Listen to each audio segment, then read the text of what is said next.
Tired of typing payment terms into every invoice? Learn how to create reusable payment terms in Zoho Books in under 2 minutes. We'll open Settings, find Payment Terms, create a new one, and save it. Let's dive in. Open Zoho Books. Then, click on the Setting icon. Now click on Payment Terms.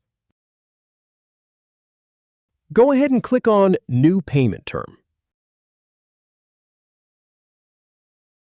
Type the term name in the field.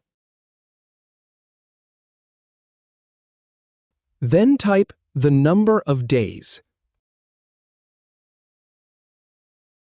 Finally, click on Save to finish.